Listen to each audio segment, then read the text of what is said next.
आज नन्हे मुन्ने कुछ बच्चे भी आए हैं और मोदी जी से कुछ बात कहने के लिए आए हैं। हम हमारे बच्चों का DMD रोग से जीवन सुरक्षित करें। और तमाम जगह से मुझे पता चला कि 26 स्टेट से ये बच्चे आए हुए हैं अपने माँ बाप के साथ। मस्कुलर डिस्ट्रॉफी, रोग मुक्त भारत का सपना, महंगा इलाज। आपको याद है कि मैं कुछ दिन पहले मैंने किसी बच्चे के लिए कहा था 17 करोड़ रुपए इकट्ठे करने की बात थी। उससे पहले भी एक पेरेंट्स आए थे, उन्होंने 17 करोड़ की बात कही थी और उन्होंने तो खैर किसी तरह से जोड़ लिए थे, लेकिन 17 करोड़ जोड़ना एक आम इंसान के लिए बहुत दूर की बात। सरकार को इस पे पॉलिसी के साथ इस पे कुछ बातचीत जरूरी है और इस पर बहुत निश्चित तौर से बड़ी गंभीरता के साथ सोचने की जरूरत है। लेकिन जहां बातचीत होनी चाहिए, जहां यह मुद्दा आना चाहिए, मैं आपके चेहरों को देखता हूं तो लगता है कि कितने उतरे हुए चेहरे, कितने मासूम से और कितने मायूस से ये चेहरे। लेकिन ये जहां बात होनी चाहिए वहां तो विपक्ष बाहर है, निलंबित है और सदन में तो ये चर्चा होती ही नहीं है। अब सवाल ये है, मोदी जी हम और हमारे बच्चों का DMD रोग से जीवन सुरक्षित करें। कहां से आना हुआ आपका? बिहार भागलपुर से आए हैं। आप कहां से आई हैं मैम?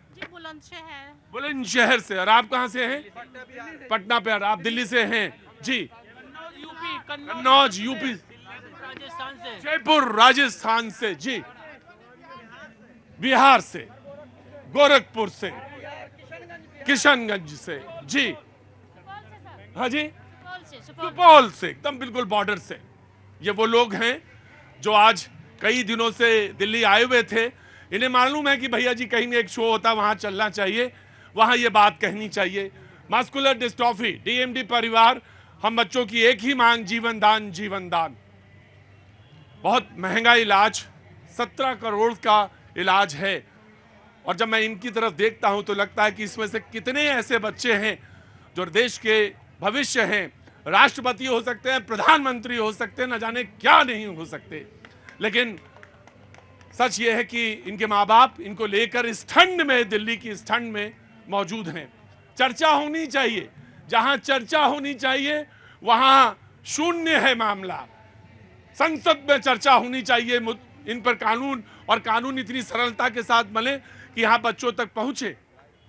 आज इस मुद्दे पर भी रखूंगा बात, जरूर बात करेंगे आप लोगों से, एक दो लोगों से जरूर पूछेंगे और जितना हम कर सकते हैं भरकस प्रयास, जरूर आपकी आवाज पहुंचे, बहुत दूर तक जानी चाहिए। जी बिल्कुल आऊंगा जी, कुछ कहना चाहते हैं जी? एक तो जो 17 करोड़ का है ना, वो SMA का था, मस्कुलर डिस्ट्रॉफी का नहीं था। सेकंड ये है कि हमारे साइंटिस्ट ने ये प्रेस कॉन्फ्रेंस में कहा है कि अगर सरकार फंड दे, हम इंडिया में बहुत कम पैसों में दवा बना सकते हैं।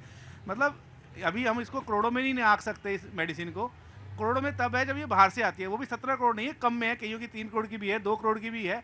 लेकिन सरकार की इच्छा शक्ति की कमी है। जब साइंटिस्ट इंडिया के तैयार बैठे बनाने के लिए, सरकार उनको फंड दे, इंडिया में दवाई बनाए और कम लागत पे हमारे को प्रोवाइड करे। और मेरा तो काम यह है कि दबाव बनाए, मेरा काम है दबाव बनाना।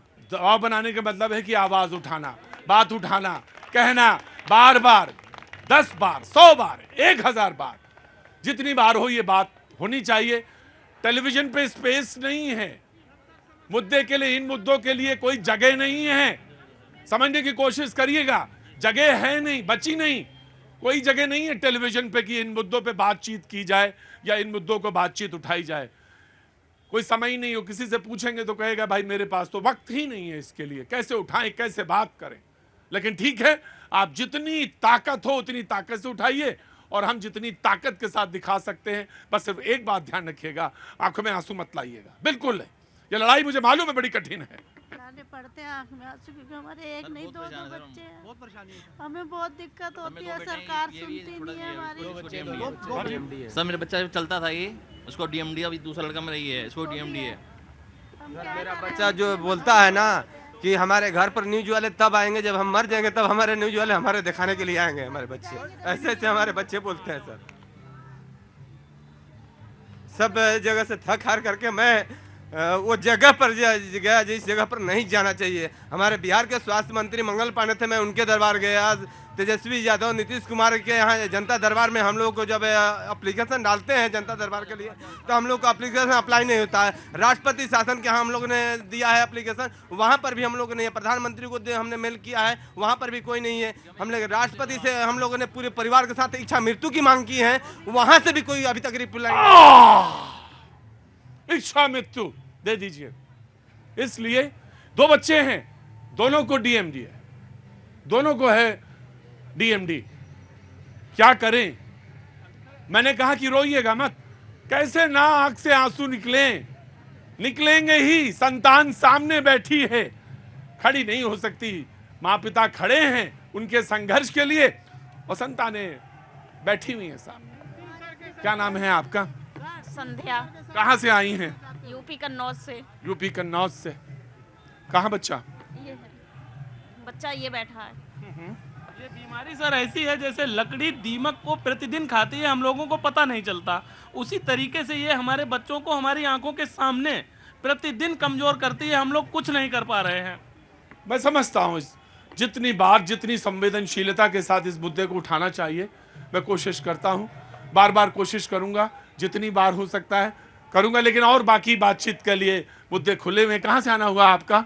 उत्तराखंड रुद्रप्रयाग। रुद्रप्रयाग से। बहुत बहुत स्वागत है आपका। कुछ कहना चाहते हैं? हाँ जी, हाँ जरूर कहूंगा। उसके बाद डिबेट स्टार्ट होने के बाद कहूंगा। हाँ जी, डिबेट जब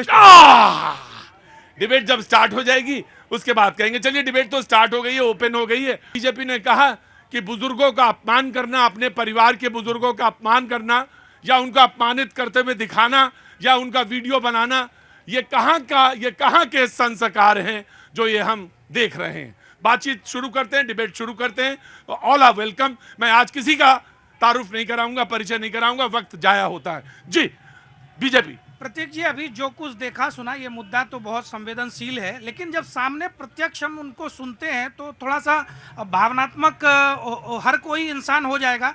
और मैं आपके माध्यम से, इस शो के माध्यम से इन तमाम लोगों की तरफ से भारत सरकार से, आदरणीय प्रधानमंत्री जी से विनम्र अपील करता हूं कि इस बारे में निश्चित रूप से आप कुछ न कुछ कदम उठाएं और शीघ्र इस समस्या का समाधान देश में प्रस्तुत हो। हमारी संवेदनाएं इनके साथ हैं। और मैं साथ ही एक मेरा जो विश्वास है कि जिसकी कोई नहीं सुनता ना, उसकी भगवान तो सुनता ही है, ये सब जानते हैं। लेकिन इस देश में, लोकतंत्र में बहुत सारे ऐसे समस्याओं का समाधान भी मोदी सरकार ने करके दिखाया। जिसकी कोई नहीं सुनता था, उसकी मोदी जी ने सुनी है। मुझे पूरा विश्वास है इस समस्या को भी मोदी जी सुनेंगे और इसका समाधान मोदी जी सुनेंगे समस्या का। जी, 5 साल से हम हमारी समस्या लेके आ रहे हैं, मोदी जी के पास आ रहे, स्वास्थ्य मंत्री के पास आ रहे, लोकसभा अध्यक्ष के पास जा रहे, अभी तक कोई समस्या का समाधान नहीं हुआ। कोई रिप्लाई नहीं आया कि हम इसके सहमत में हैं। जी, कहाँ से? राजस्थान से? राजस्थान से, भीलवाड़ा डिस्ट्रिक्ट से। भीलवाड़ा डिस्ट्रिक्ट से आए हैं। जी, क्या नाम है आपका? मेरा नाम गोपाल शर्मा है। गोपाल शर्मा जी। बाबूजी? अखिलेश त्रिपाठी, वाराणसी से। जी, मेरे भी बच्चे को डीएमडी है और इन बच्चों की लाइफ साइकिल आप जानते हैं कितनी है? Maximum 21 years. जब बहुत मैक्सिमम, जो आपने मैक्सिमम स्ट्रेच बताया, 21 ईयर्स। अब बताइए क्या हम लोग करें? एक पिता आपने देख रहे हैं इन बच्चों को, दिन रात देख रहे हैं इन बच्चों को। पर डे एक दिन ये अपनी लाइफ का कम करते जा रहे हैं। और यहाँ तमाम और फालतू के मुद्दों के लिए सबके पास समय है, हर सरकार के पास समय है, लेकिन इन बच्चों की सुनने वाला कोई नहीं। जी, मेरे भी 2 बेटे हैं, बेड पर रहते हैं। कोई बात नहीं, बात नहीं कर पा सकती मैं। सर, हम आज ये चाहते हैं कि आपकी राजनीतियों को भी आप ये पूछो कि ये क्या सपोर्ट करते हैं गवर्नमेंट के ऊपर, ये क्या दबाव। कहाँ से आना हुआ? कहाँ से आना हुआ? नोएडा से। नोएडा से आया। फालतू के लिए, फालतू के मुद्दों के लिए, फालतू के समय है, बहुत सारा समय है, लेकिन जहां तिल तिल जिंदगी घुट रही है उसके लिए समय नहीं है शायद। मैं आपका सबका आपके मुद्दों के साथ स्वागत करता हूं। आते रहिएगा, बीच में जरूर सारे लोग एक साथ नहीं आ सकते, लेकिन बीच बीच में आते रहिएगा, दबाव बनाते रहिएगा। इलेक्शन का टाइम है, मेरी बात सुन लीजिए फिर ध्यान से। इलेक्शन का टाइम है, बार बार कहिए, जितनी बार कहिए कह सकिए। नोएडा के लोग हैं, वो आ सकते हैं, इसलिए नोएडा वालों को एक ग्रुप बनाइए, उनको कहिए कि जाइए, शो में खड़े होइए और बार बार कहिए। जी, कांग्रेस के प्रवक्ता। प्रतीक जी, ये तो सुनकर और देखकर सबका हृदय जो है कहीं ना कहीं दहल गया। ऐसी बीमारी और इतने लोगों के बीच में है, सच बात है, हम लोगों को भी इतनी जानकारी नहीं है। मुझे लगता है इससे ज़्यादा आज जो है कोई मुद्दा है नहीं। आज कोई मुद्दे पर चर्चा बहुत गंभीर है ये डीएमडी का जो लेकर मुद्दे, अक्सर लोग आते हैं मेरे पास यहाँ। इन्हीं मुद्दों पर सब लोग चर्चा करें कि बीमारी है क्या, इसके बारे में जागरूकता हो और पूरा देश समझे। बहुत लोगों को जानकारी नहीं है। मुझे लगता है सरकार के भी बहुत सारे पक्ष को जानकारी शायद ना हो। मैं इस पर वहाँ भी राजनीति नहीं चाहता हूँ कि कांग्रेस की सरकार या भाजपा की सरकार, जिन राज्यों की सरकारें हैं या जो सुन रहे हैं, देख रहे हैं आपके इस शो को, उन लोगों को भी संवेदना दिखाना चाहिए और इस बीमारी के प्रति जागरूकता बढ़ा करके हमारे जो वैज्ञानिक शोध हो सकते हैं, ये कई करोड़ की बात कर रहे हैं। हम लोग का तो घर द्वार कई जन्म, अगले कई पीढ़ियों तक बिक जाए तब भी नहीं हम लोग पूरा कर पाएंगे, तो कैसे करेगा लोग इतना इस तरह की बीमारी। मुझे लगता है इस पर पूरी तरह सभी सरकारों को और सभी को, इसमें कोई राजनीति कांग्रेस भाजपा नहीं करके, सबको मिलकर के इसके लिए एक ईमानदार प्रयास, एक विपक्ष की आवाज और एक जिम्मेदार विपक्ष की आवाज यहाँ पर। उन्होंने कहा कि इसमें कोई राजनीति नहीं, हम सबको एक साथ आना पड़ेगा और इसके लिए आवाज उठाना पड़ेगा।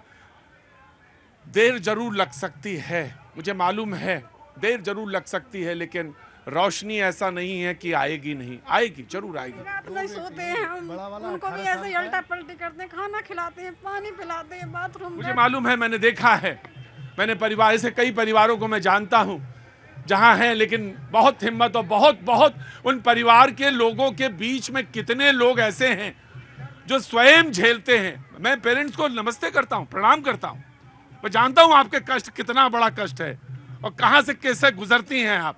मैं इसका बिल्कुल अंदाजा है मेरे पास।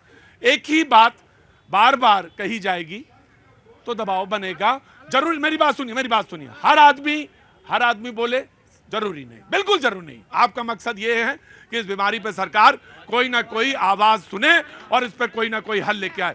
हर आदमी, मेरी बात सुनिए, आप यहाँ आए हैं ना, यहाँ, अरे आप संयोजक महोदय सुनिए, मेरी बात सुनिए, संयोजक महोदय बहुत ध्यान से सुनिए। मैंने एकदम आपको सूत्र बता दिया। आप रोज नहीं आ पाएंगे यहाँ पे, लेकिन जो नोएडा के लोग हैं वो रोज आ सकते हैं यहाँ पे। उनको भेजिए और उनसे कहिए कि दबाव बनाए रहें और बच्चों के भविष्य को कैसे आगे ले जाया जा सकता है इस पर सोचें। बार जरूर करेंगे, इस पर बात करेंगे एक बार। जी मुझे दीजिए।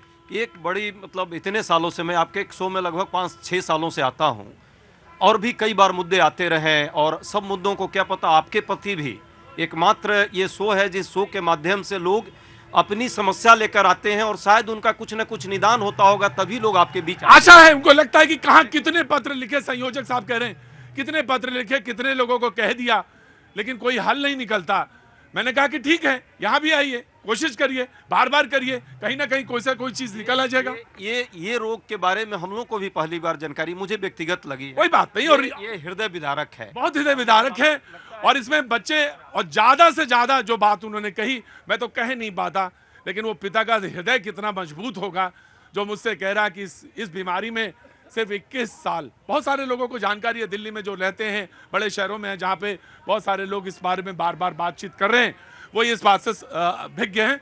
आम आदमी पार्टी का व्यू, एंड देन फिर डिबेट इज ओपन। जी देखिए, आपके सारे बच्चे बैठे हैं शो में, इनके पीछे माता पिता और उनकी आंखों में आंसू, मुझे लगता है कि पूरा दिल दुखने वाला ऐसा पूरा पिक्चर दिखाई देता है। और ये हालत है कि ऐसी रेयरेस्ट बीमारी जिसका इलाज अभी हमारे साइंटिस्ट खोज रहे हैं। मैं अपील करना चाहता हूं, इलाज है इसका, लेकिन दैट इज वेरी कॉस्टली, बहुत महंगा है। या तो इलाज है तो बहुत महंगा है। हाँ। इसीलिए सारे माता पिता की आंखों में आंसू हैं। मेरी सारे सरकारों से आपके माध्यम से अपील है कि ऐसे इलाज की पूरा सारा समीक्षा करने की जरूरत है, उसका इंतजाम करने की जरूरत है। इसीलिए मुख्यमंत्री अरविंद केजरीवाल जी कहते हैं कि हमको शिक्षा और स्वास्थ्य, दो मुद्दों पे पूरे देश में राजनीति करने की जरूरत है, ताकि ऐसे माता पिता की आंखों में आंसू नहीं आए, क्योंकि विषय राजनीतिक नहीं है। सारी सरकारों को इस पे काम करने की जरूरत है। अगली बार जब आप आए नए साल में, संयोजक साहब अपना नंबर छोड़ के जाइएगा मेरे पास।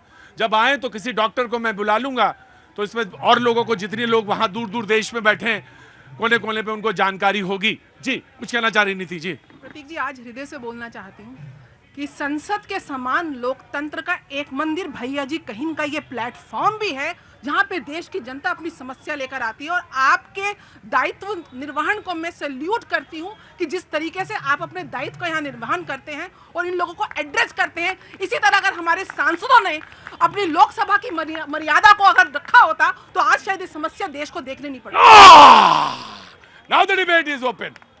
आखिरी सेंटेंस इन्होंने बोला कि अगर इन्होंने मर्यादा या शुचिता या गंभीरता को रखा होता तो शायद ये दिन ऐसे ना देखना पड़ता या इस तरह से बच्चों को यहाँ ना आना पड़ता। Now the debate is open. Prabhat ji, debate के हिस्से पे चलते हैं। जी भैया, शब्द ही नहीं है इस हृदय विदारक दृश्य को देखने के बाद। शब्द ही नहीं है कि जब एक पिता ये कहता हो कि मेरे सामने मेरा बेटा तिल-तिल मर रहा है और मैं देखने पे मजबूर हूँ। वो कह रहा है घुन की तरह बीमारी है।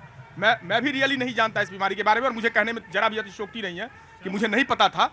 लेकिन जो स्थिति है, जो हमारे नौनिहाल यहाँ बैठे हैं, बहुत हृदय विदारक है। मेरे पास बैठे तो हैं, सामने बैठे, मेरे पास शब्द नहीं है इस पीड़ा का वर्णन करने के लिए। मैं सैल्यूट करता हूँ ऐसे माँ और पिता जो भी यहाँ पर आए हुए हैं, सैल्यूट है आपको, क्योंकि मैंने अपने जीवन में इस कष्ट को झेला है अपने पिताजी को लेकर के कि जब एक पेशेंट घर में होता है प्रतीक भाई, और उसका अटेंडेंट कितना कष्ट झेलता है वो मैंने झेला है। और मैं उस पीड़ा के साथ इनके साथ खड़ा हूँ। मेरी पूरी संवेदना, और मैं चाहता हूं मेरी नहीं, ये पूरे मंच की संवेदना आपके साथ है। इस मंच में हर कोई, मैं चाहता हूं कि सरकार इस पे कोई पॉलिसी, इस पे कोई बातचीत करे और बहुत तुरंत फौरी तौर पे इस पे कोई बातचीत होनी चाहिए। जी बिल्कुल, इसमें कहीं दो राय नहीं है। मैं प्रधानमंत्री जी से और सारे सरकारों से यह आग्रह करता हूं कि कोई भी फंड हो उस फंड का इंतजाम करें। प्रभात जी, होगा कैसे जब विपक्ष बाहर बैठा है, जिम्मेदारियां गैर जिम्मेदारियां, इस पर लेकर तमाम बहस है। प्रतीक भैया, मैं अभी इन बातों को लेकर के इतना विचलित था कि मेरे पास शब्द नहीं थे कि मैं और कुछ बोल पाता। अब आपने जब मुद्दा वहां छेड़ दिया कि विपक्ष की स्थिति, तो मैं आज सैल्यूट करना चाहता हूं अपनी उस बहन को भी। एक नाम है इस देश में, साक्षी मलिक, जिन्होंने रेसलिंग से क्विट किया। जानते हैं वो भी हृदय विदारक है। ऐसा होना चाहिए था क्या? और शर्म किसको आनी चाहिए? शर्म सरकार को भी आनी चाहिए और शर्म हमें भी आनी चाहिए जो यहाँ खड़े लोग हैं। और मैं आपके सम्मानित चैनल के माध्यम से कहता हूं कि आखिर क्यों साक्षी मलिक जी को करना पड़ा क्विट? जानते हैं इसका कारण? इसका कारण है सत्ता में बैठे हुए वो बेहया प्रवृत्ति के लोग जिन पर अंकुश नहीं लगाया जा रहा है। और जब तक उन पर अंकुश नहीं लगेगा, ऐसे साक्षी मलिक क्विट करते रहेंगे। जी वेरी गुड। सुप्रीम कोर्ट के आदेश पर आज जिसकी घटना की आप बात कर रहे हैं, चुनाव होता है, एक व्यक्ति जो 12 वर्षों से अध्यक्ष था, जिस पे आरोप लगा, वो हारता है, दूसरा व्यक्ति वो नहीं रहता है, चुनाव भी नहीं लड़ता है, दूसरा व्यक्ति जीतता है। वो व्यक्ति महासचिव में दर्शन पाल का विरोध करता है, वो जीत जाते हैं। उसके बाद भी आप रिजिड हो जाएंगे तो फिर आपके साथ तभी तक जनता खड़ी होगी कि आप अपना रिजिड छोड़ेंगे। आपको राजनीति से नहीं, कहना यही चाह रहे हैं कि आप देश के लिए क्या उपराष्ट्रपति ने कुछ नहीं किया? नहीं, मैं साक्षी मलिक पे नहीं लगा रहा हूँ। ये रिजिड होना गलत है। लोकतंत्र में भावुकता अलग बात है, लेकिन ये भावुकता है। क्या सुप्रीम कोर्ट का आदेश पर आदेश नहीं हुआ? क्या चुनाव नहीं हुआ?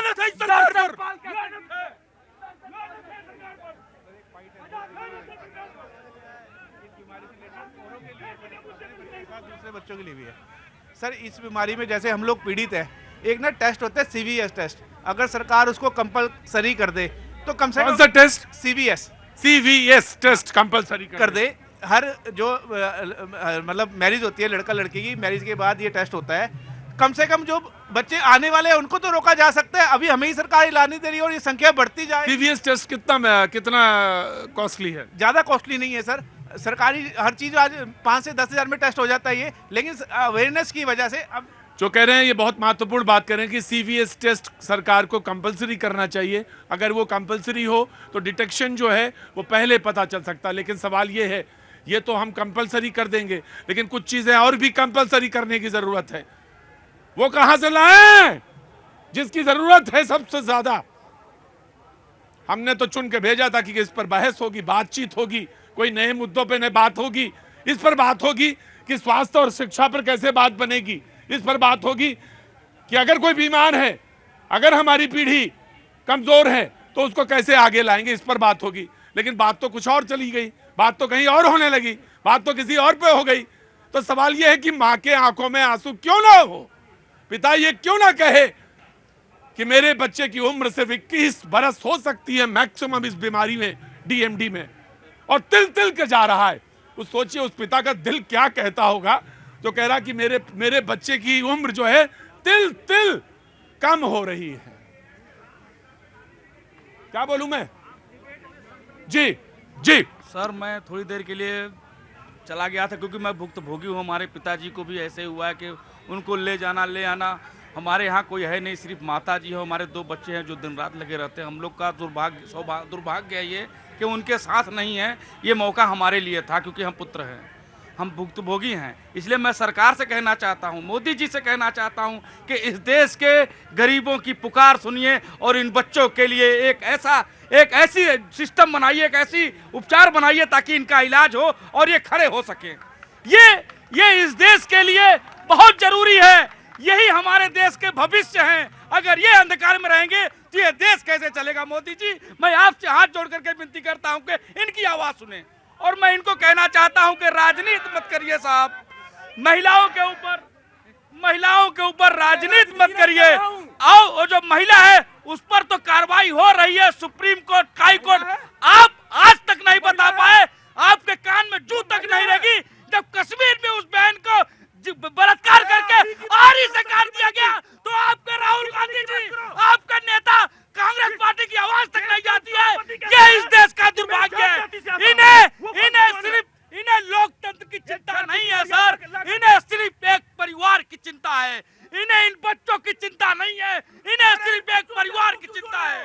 नहीं, साक्षी मलिक जी का मैंने जब जिक्र किया, जब देश के उपसभापति, देश के उपराष्ट्रपति एक संवैधानिक पद पर बैठे हैं, अरे रुको, वो कहते हैं कि मैं एक जाट जाति से आता हूं, मेरा असम्मान, मेरा अपमान जाट जाति का अपमान है। संवैधानिक पद पर बैठा व्यक्ति ऐसी बात बोल सकता है क्या? और जब ऐसी बात बोली जाएगी तब पूछा जाएगा कि जो जाट आंदोलन कर रहे थे, जो हमारे किसान, प्रभात जी, आज मैं बिल्कुल मूड में नहीं हूं कि बहस हो। मैं एक सेकंड दीजिए बस, बिल्कुल मूड में नहीं हूं बहस हो।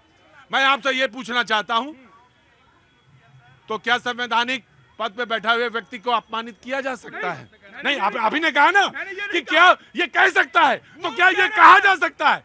नहीं, मैं बस पूछ रहा हूँ। नहीं, उपराष्ट्रपति जी का कोड है, वो कह रहे हैं कि मेरा पूरी जात जाति का अपमान। क्या मतलब होता है? तो मैं आपसे पूछ रहा हूँ। भारतीय जनता पार्टी पूरे देश में फैला रही है। ये समाज का दर्द है जो कि उनको तो अपने पिता के तुल्य।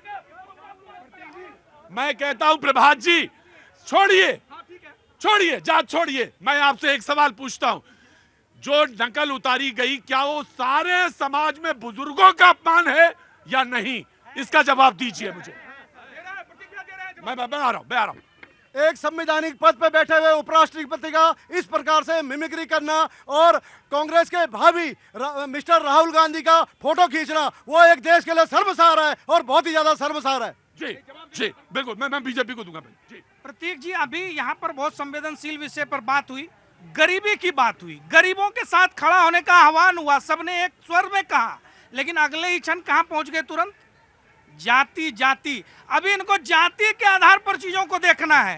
इनकी राजनीति स्पष्ट है। मोदी जी ने साफ कहा ना, देश में हम सबसे बड़ी प्राथमिकता गरीबों के लिए है, महिलाओं के लिए, किसानों के लिए और युवाओं के लिए है। कोई एक जाति बताइए जिसमें ये चारों वर्ग शामिल ना हो।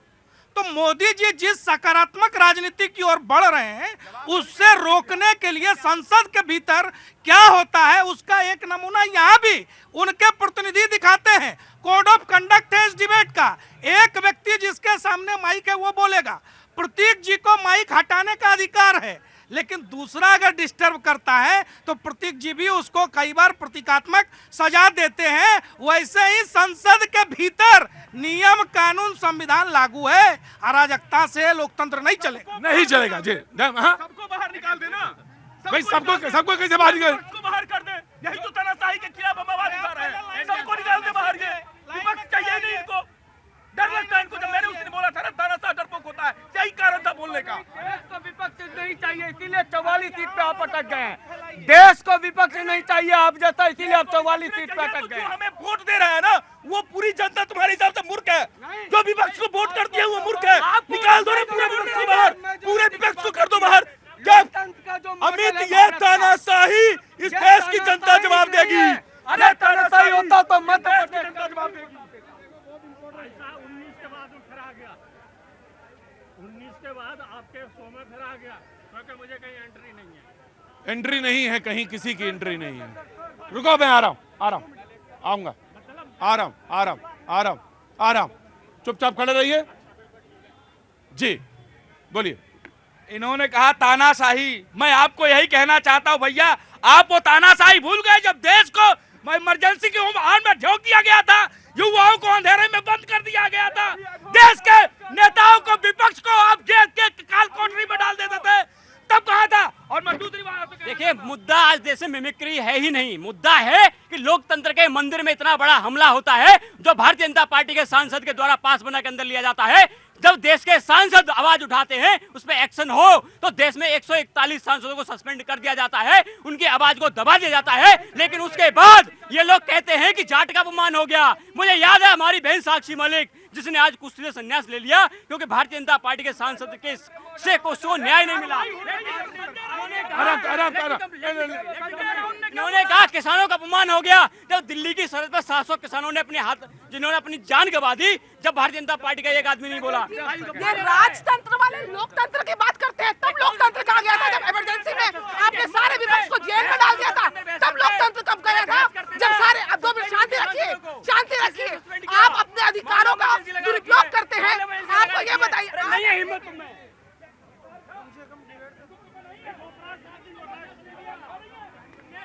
मैं किसी पार्टी विशेष की बात नहीं करूंगा। आज अभी एट प्रेजेंट लोकतंत्र का अस्तित्व खतरे में है। सबसे बड़ी बात है, लोकतंत्र के ऊपर प्रहार किया जा रहा है।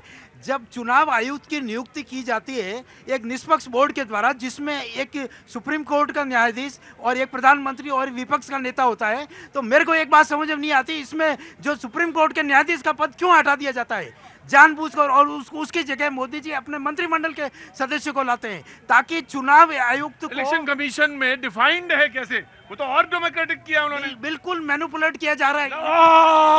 नहीं, रॉन्ग इंफॉर्मेशन है। आज तक पहले तो केंद्र सरकार जिनको चाहती थी उनको नियुक्त कर देती थी। सुप्रीम कोर्ट ने तात्कालिक व्यवस्था करके सरकार को कहा था कि अब व्यवस्था बनाइए, और उसके तहत बनाई गई है।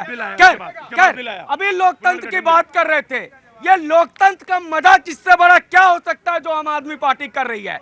एक घोटाला जिसमें एक व्यक्ति 1 साल से जेल में बंद है, दूसरा 8 महीने से बंद है, तीसरा 2 महीने से बंद है, उसके बाद भी चौथे से पूछताछ के लिए क्या बुलाया जा रहा है। अरविंद केजरीवाल कहते हैं मुझे पहले चुनाव प्रचार करना है, फिर कहते हैं मुझे विपासना जाना है। ये वही लोग है ना जो कहते थे आरोप लगे तो पहले इस्तीफा दो, जांच कराओ, और जांच से भाग रहे हैं ये लोग। जी, कहां से आना हुआ? सर मैं ये कहना चाहूँगा, ये फ्री की रेवड़ियाँ जो बढ़ रही है ना यहाँ पे, कहाँ? दिल्ली में या पंजाब में, जो फ्री की रेवड़ियाँ, हाँ फ्री की रेवड़ी जो बढ़ी जा रही है यहाँ पे, हाँ। और जो बकवास करते हैं बीजेपी के जितने भी सांसद है, कोई दिक्कत नहीं है, लेकिन उनके ऊपर कांग्रेस वाले जो परेशान कर रहे हैं उनको, ये बहुत बड़ी दिक्कत है। अच्छा, कांग्रेस वाले परेशान कर रहे हैं बीजेपी वालों को? मैं अच्छा ये बताओ, बीजेपी वाले गुलाब की पंखुड़ी हैं? कांग्रेस से घुसाया, वो जो है ना वो हमारे लिए बहुत अच्छे हैं। वो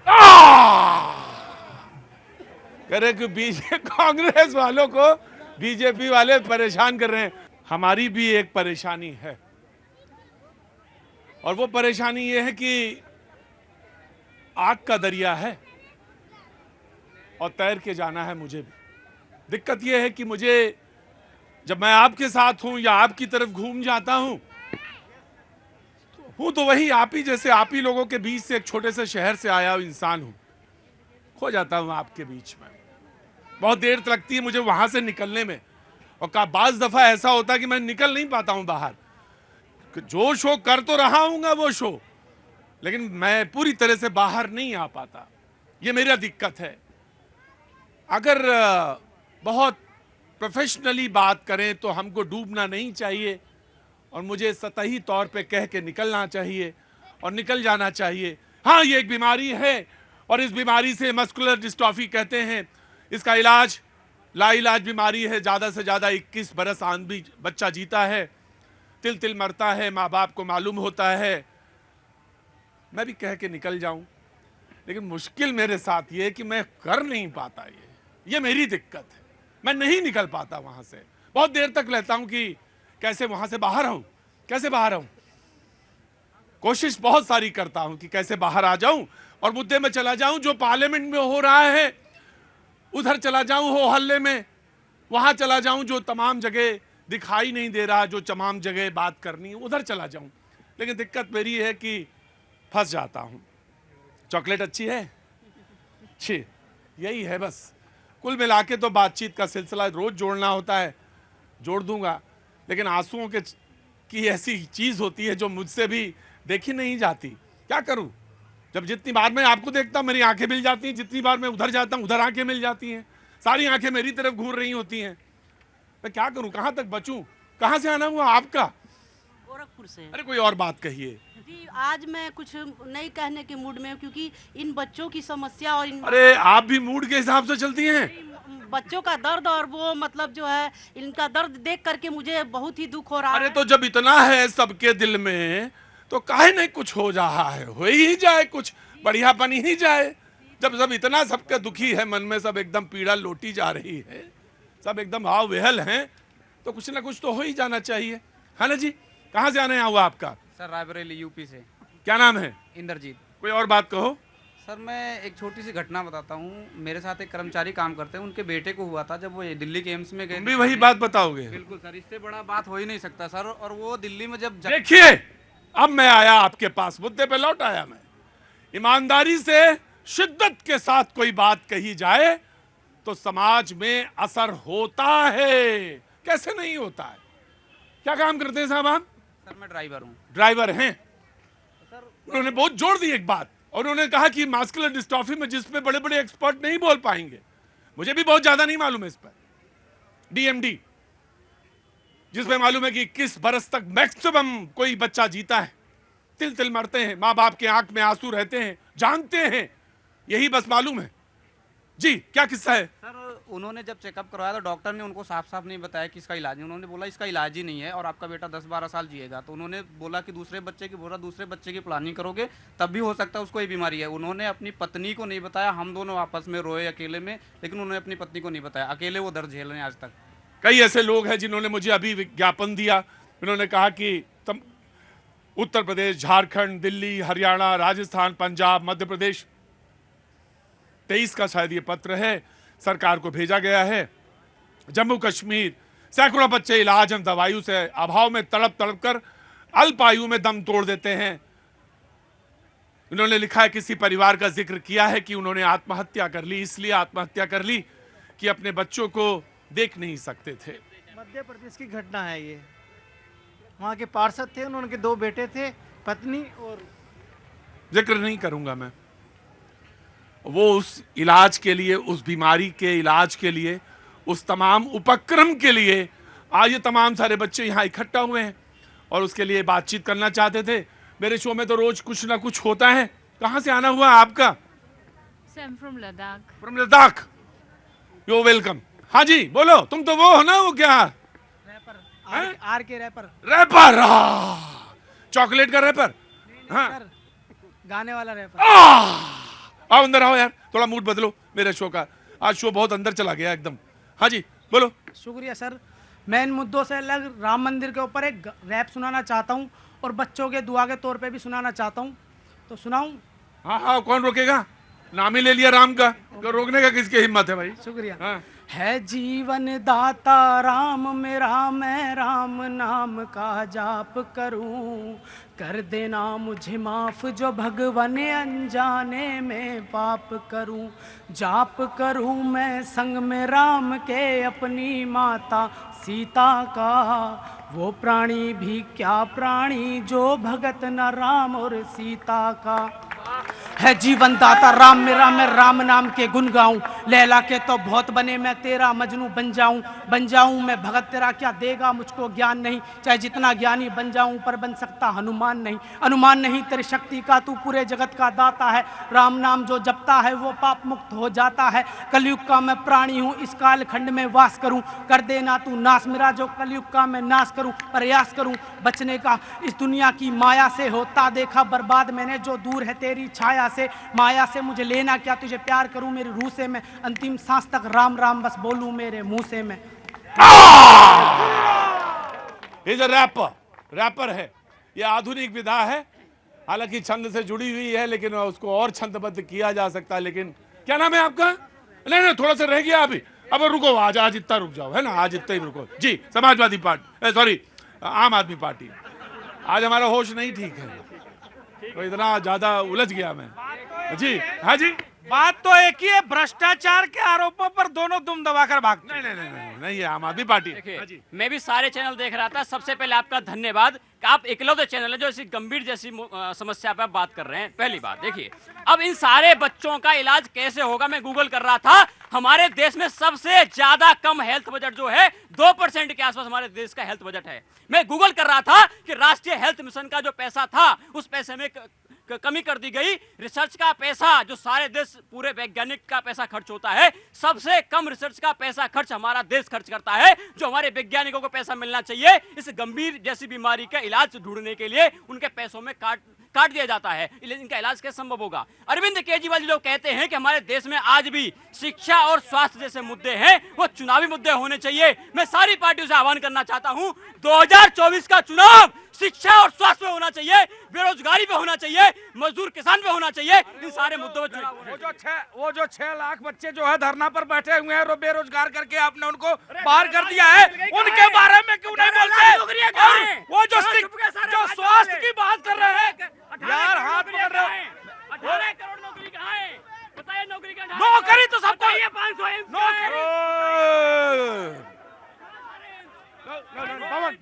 पवन दिस इज बैड। एम्स तो बने, सो IIT बने। आपने दिल्ली में एक कॉलेज बता दो जो 700 कॉलेज की बात करते थे। अरे एक हाथ में Pawan, this is bad. Pawan this is bad ji. आप 700 कॉलेज की बात करते थे, एक कॉलेज बता दो। अरे एम्स की बात करते थे, आप तो कहते थे कि मैं शिक्षा दिल्ली बनाऊंगा। क्या दिया शिक्षा में? स्विमिंग पूल बनाने से शिक्षा मजबूत नहीं होती है। टीचरों को एक काम क्या देते हैं साहब? मेरे गाड़ी में टीचर जब बैठते हैं तो बच्चों को पढ़ाने का काम। ठीक जी। कांग्रेस, मैं देख रहा हूँ इन बच्चों को, ये लोग चॉकलेट खा रहे हैं और ये डिबेट का एक नया विद्या भी सीख रहे हैं। अच्छा लगा, कम से कम इस बहाने आपको भी ये लोग अच्छा एंटरटेन कर रहे हैं। मुझे लगता है कि शिक्षा, स्वास्थ्य, रोजगार, महंगाई, ये सारे मुद्दे देश में हैं और इन मुद्दों पर बहस संतुलित होकर के सबको करना चाहिए और करने की जरूरत है। पक्ष विपक्ष बात विचार, वाद विवाद, संवाद चलते रहना चाहिए और चलता रहा है। लेकिन जितने संवेदनशील मुद्दों को भैया जी कहीं उठाता है, आज पहली बार मुझे लगा 5 साल 6 साल में कि आपने इस पूरे शो को डेडिकेट किया है इनके लिए। मैं स्वयं ताली बजा रहा हूं और पूरा आपका ये जनमानस ताली देश जो देख। इसमें गलती टेलीविजन वालों की भी है, बहुत बड़ी गलती है टेलीविजन वालों की। कुछ कहना है आपको? क्या नाम है पहले आप बताइए। सीमा, कहाँ से आई हैं? मैं दिल्ली से ही हूँ। दिल्ली से? दिल्ली में कहाँ रहती हैं?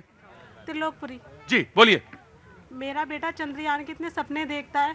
चंद्रयान की? बहुत। अभी वो चंद्रयान पे जब पहुंचा था तो मेरे बेटे ने फोटो भी बनाई थी कि मम्मा, और जब तक उसने रोटी भी नहीं खाई कि जब तक वो पहुंचा नहीं। वो इतने सपने देखता है, उसना बहुत सोचता है उसके बारे में, लेकिन वो कैसे पूरा होगा? वो कैसे पूरा होगा जब उसको ये भी नहीं पता कि मेरी एज में कब तक रहूंगा, कब तक नहीं। बीमार एक बच्चा चंद्रयान के सपने देखता है, बोल नहीं सकता। बोलना है, तुम्हें बोलना है। क्या नाम है इनका? नाम? हाँ? अथर्व लोधी। जी बोलो, क्या कहना है? कुछ कहना है क्या? पार्गल से मुझे खेलना है। हाँ? पार्गल से मुझे खेलना है। काहे से खेलना है? अच्छा, पार्क में मुझे खेलना है। अरे हाय, करेजा चीर के रख दिया इसने। बोला पार्क में मुझे खेलना है। मांगा भी तो क्या, चांद नहीं मांगा हुजूर। बोला पार्क में बस खेलना है मुझे इतना दे दो। और हम इतना भी ना दे पाए, 1 इंच ना दे पाए जिंदगी। मालूम है ये होगा, ये तय है कि क्या होना है।